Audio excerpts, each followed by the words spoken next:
दक्ष news, सामान्यांच्या हक्कासाठी नेहमी दक्ष।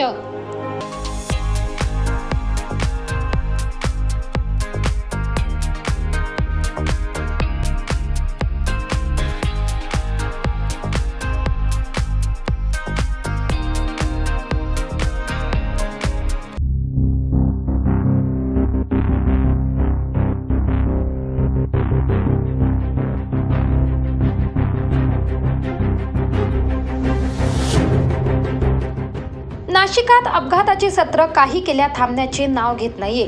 त्यातच पुन्हा हिट अँड रनची घटना उघडकीस आल्याने एकच खळबळ उडालीये। मंगळवार दिनांक 9 जुलै रोजी एका हॉटेलमधून सायंकाळच्या सुमारास स्वयंपाकाची कामे आटोपून घराकडे निघालेल्या पादचारी महिलेला सुसाट कारने मागून जोरदार धडक दिली। या धडकेत अर्चना शिंदे या महिलेचा जागीच मृत्यू झालाय।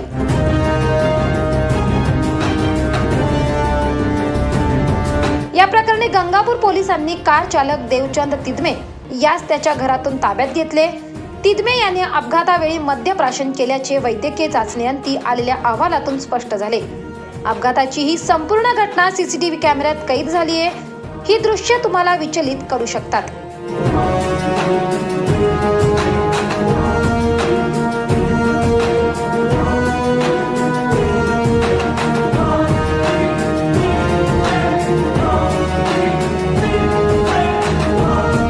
दरम्यान जखमी महिलेला जवळच्या रुग्णालयात हलविण्यात आले खरे, मात्र डोक्याला गंभीर दुखापत झाल्याने त्यांना वैद्यकीय अधिकाऱ्यांनी तपासून मयत घोषित केले। पोलिसांनी घटनास्थळी तपास केला असता एका जागरूक नागरिकाने अचूकपणे अपघातग्रस्त कारचा संपूर्ण क्रमांक टिपलेला होता। तो त्याने पोलिसांना दिला। यावरून पोलिसांनी पत्ता शोधून अर्ध्या तासात देवचंद तिदमे यास राहत्या घरातून ताब्यात घेतले। दरम्यान संबंधित कार चालकाने मद्यप्राशन केल्याचे स्पष्ट झाल्याने संताप व्यक्त केला जातोय।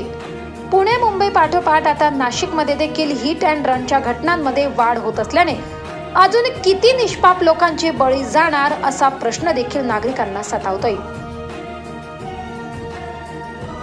प्रवीण सुरुडे, दक्ष न्यूज, नाशिक।